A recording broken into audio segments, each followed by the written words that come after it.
Assalamu alaikum from Mardin, friends. Mardin is a city which dates back to 3000 BC. It's a very multi-religious, multicultural, multilingual, and multi-civilized.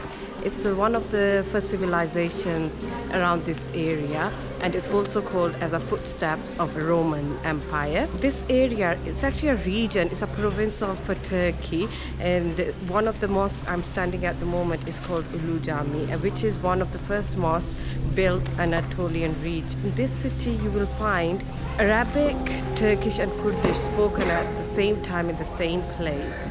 And also you will find a lot of religions like Christianity, Islam being practiced in this city. And this city is very rich in culture, food and religion. You can find a lot of very, very old monasteries here, very old churches and mosques. And everywhere you go is totally different vibe. You will see a lot of different people roaming about and doing their business and everything. What I've seen is a very quiet city. It's not very busy. I'm actually in the inside of the old city at the moment. And today's first attraction, what we went to, was Ulu Jami. Ulu Jami also means the Grand Mosque.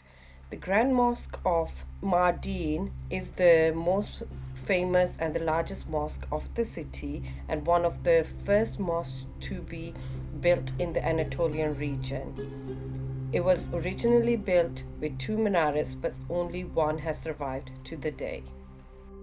The mosque is very different than rest of the Turkish mosques, which we've been like in the northern area or the southern area of Turkey. And this mosque is very similar to what we actually saw in Syria when we were there. We also saw the Prophet's bed here, which got here through some of the Sahabis, and when they were going into Anatolian region, they brought it here and gifted to some of the families who actually stayed here in this area.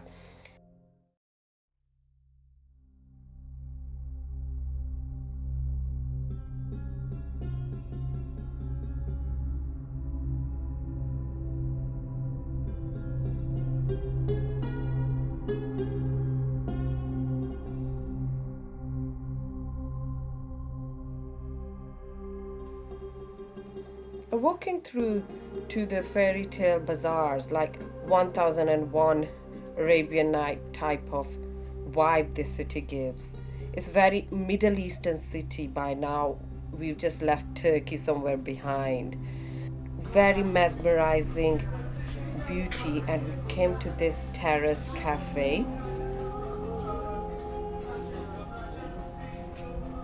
You can go up at different levels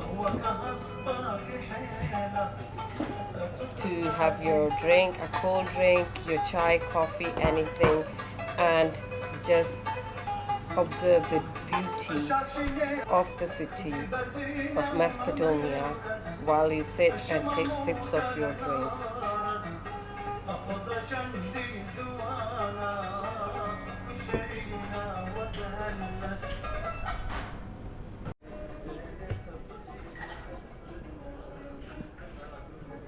You will find these cafes every corner of the city, and you can see the menorah of the Grand Mosque from here as well. It was quite warm because it was July and it was quite hot, and you just need a drink there and just enjoy the scenery.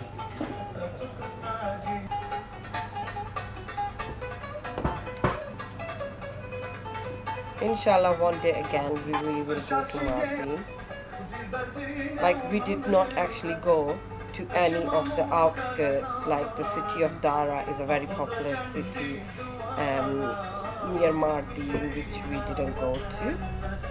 We just stayed within the city, as it was already like 14 days since we've left home, and we just wanted to relax and take it easy.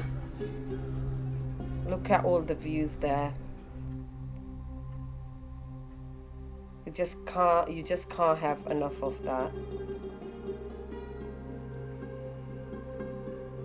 This is a nice place to sit in the evenings actually. At that point it was very hot there, but in the evening it's beautiful. You can have your dinner here.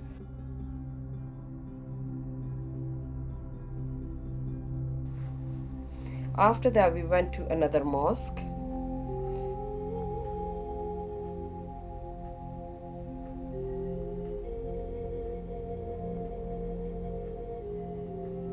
All the mosques are very similar in structure in the area, but this is a very small mosque and you can pray your namaz here. And look at this mosque, it got the wudu area inside next to the praying area where it is, which is a bit unusual about mosques. Again, there's the view of the city down below, you can see. We were actually in the middle of that hill of Mardin. There was half the city was above us and half of it was below. Look at the minar, got one minar as well.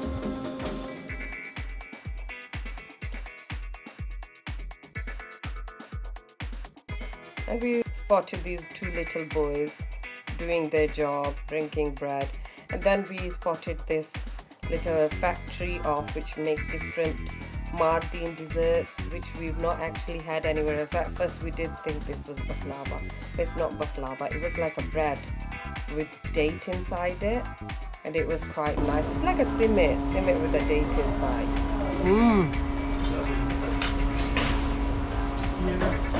It's nice. Whatever it is. It's like a simit with, I think it got dates or some.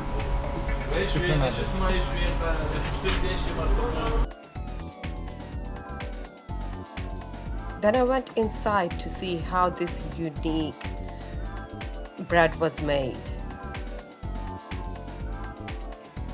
The dough has been made, and the dough machine there, it makes little balls out, and they go into the oven. These are the breads, and the tray is ready to go into the oven. All sorts of different type of breads, totally fresh, and it smells so divine in this place.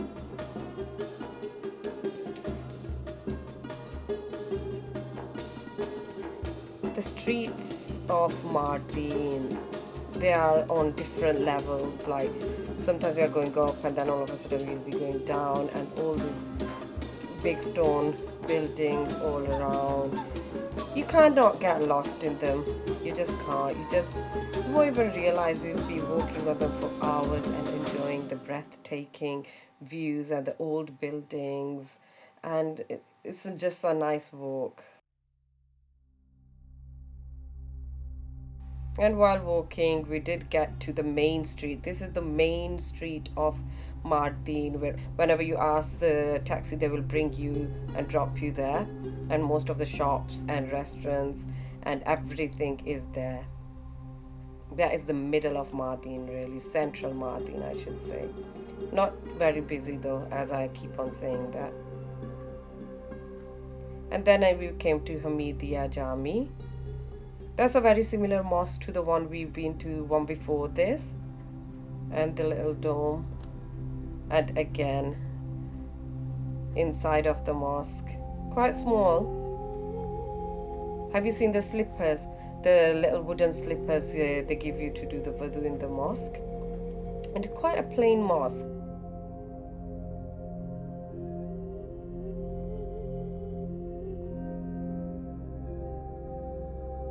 And we are walking around the city just wandering, and one of the hotels in the city,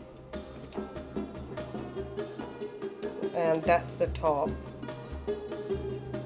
There is a castle on top which we did not go to because it's closed. There was no point going up. There's another mosque we spotted on the way. This was quite a nice unique mosque too. Look at the road, the cobbled roads. Hatuniya Madrasa we are going to, but this is not the Hatuniya Madrasa. This is a different mosque. The beautiful doorways. These are mainly 11th to 13th century mosques we spotted in Mardin. At this point, while I was editing, I thought, oh my god, came back to a clip of Ulu Jami, but it's not. It's very similar to Ulu Jami, but this is a totally different mosque, but very similar. Exactly the way Ulu Jami minaret is. And then we continued walking, looking for the Hatuniya Madrasa. And these are the streets of Mardin.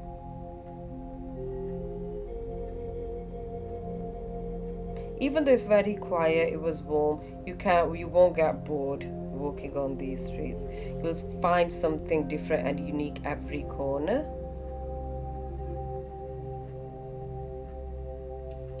And this is the gate of the Madrasa. It used to be a madrasa at one point where you would learn the deen and the sciences of hadith and fiqh and everything. It got different rooms where the students used to study.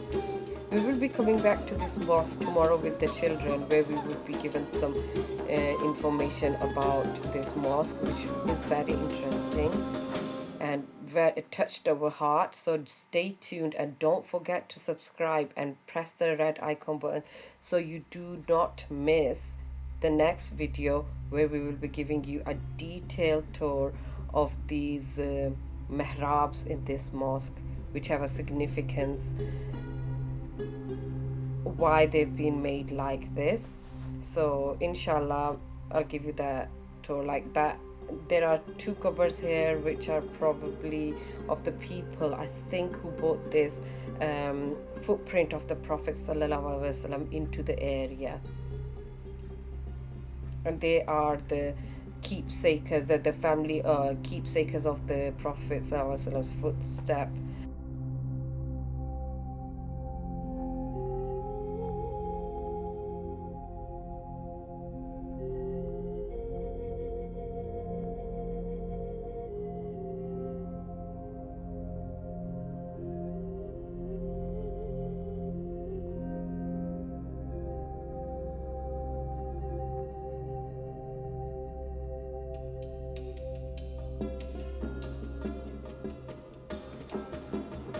Artuklu Sultani in the 12th century, he came and he was gifted, or he bought this Prophet ﷺ's Nakshepa, what we usually say, yeah, and this boy had the key to open the door to that, and we could touch it.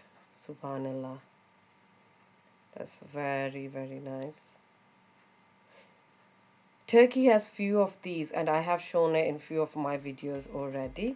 So after the tour, me and Javel came back to our hotel after 4 or 5 hours of a walk, and I am taking you